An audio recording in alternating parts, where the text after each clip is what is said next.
Here's a comprehensive biography of Sir Thomas More, 1478 to 1535. A central figure in English history, philosophy, and politics. Thomas More, 1478 to 1535, England. Lawyer, philosopher, statesman, and martyr. Early life and education. Thomas More was born on February 7, 1478, in London, England, to Sir John More, a respected judge of the King's Bench, and his wife Agnes Grounger. Growing up in a family that valued learning and justice, Thomas showed early brilliance in studies and moral integrity. He attended St. Anthony's School in London, one of the best at the time, and later served as a page to John Morton, the Archbishop of Canterbury and Lord Chancellor of England. Morton recognized More's talent and recommended him to study at Oxford University, where More excelled in Latin, Greek, and philosophy, and absorbed the ideals of humanism that were spreading through Europe. After 2 years at Oxford, More returned to London to study law at Lincoln's Inn, becoming a successful barrister and judge. Intellectual and religious life. Thomas More's intellectual life was deeply influenced by Renaissance humanism, especially by his friend Desiderius Erasmus of Rotterdam. The two men shared a belief in combining classical learning with Christian virtue. More was fluent in Latin and Greek, wrote poetry, and engaged in theological reflection. Despite his success in law and politics, he lived simply and practiced daily prayer, fasting, and self-discipline, at one point even considering becoming a monk. However, he ultimately chose a life in public service while maintaining strict religious devotion. Marriage and family. In 1505, More married Jane Colt, with whom he had 4 children, Margaret, Elizabeth, Cecily, and John. After Jane's death in 1511, he married Alice Middleton, a widow, ensuring his children continued to be cared for and educated. More was known as a loving father who emphasized education for his daughters, which was unusual for that era. His daughter Margaret Roper became especially famous for her learning and her deep affection for her father. Political career and rise to power. Thomas More's political career began with his election to Parliament in 1504.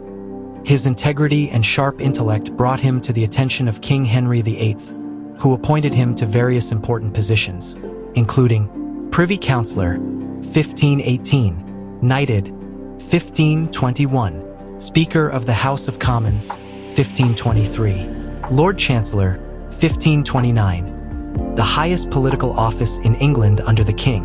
As Lord Chancellor, More was known for his fairness, his commitment to justice, and his fight against corruption. However, he also supported the persecution of heretics and opposed the spread of Protestantism in England. Utopia, 1516. Thomas More's most famous work, Utopia, was published in 1516 in Latin. The book described a fictional island society governed by reason, equality, and communal ownership. In Utopia, More explored ideas of religious tolerance, social justice, and education, contrasting them with the political corruption and inequality of his time. The title Utopia comes from the Greek words meaning no place, suggesting both an ideal and an impossibility. The work became a cornerstone of political philosophy and inspired debates about ideal societies for centuries. Conflict with Henry VIII. The greatest conflict of More's life arose when King Henry VIII sought to divorce Catherine of Aragon to Mary and Boleyn, after the Pope refused to grant an annulment. Henry then broke away from the Roman Catholic Church, declaring himself the supreme head of the Church of England, 1534. More, a devout Catholic, could not accept this act, as it contradicted his religious conscience and loyalty to the Pope. In 1532, More resigned as Lord Chancellor, citing ill health but in truth refusing to support Henry's actions.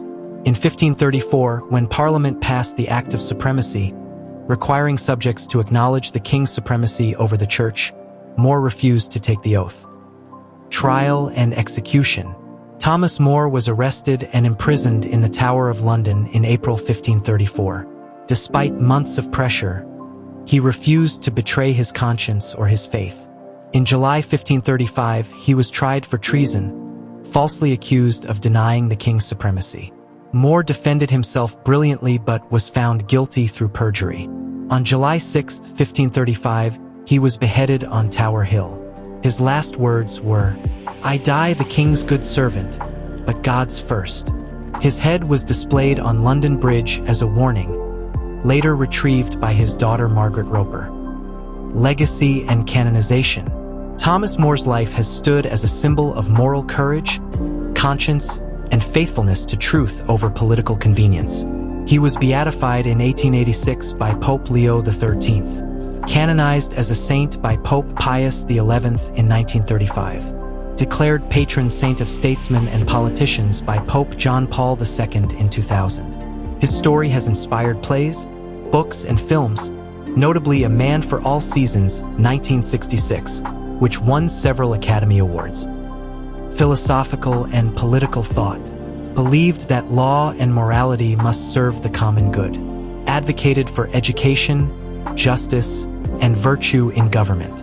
Warned against tyranny, greed, and abuse of power.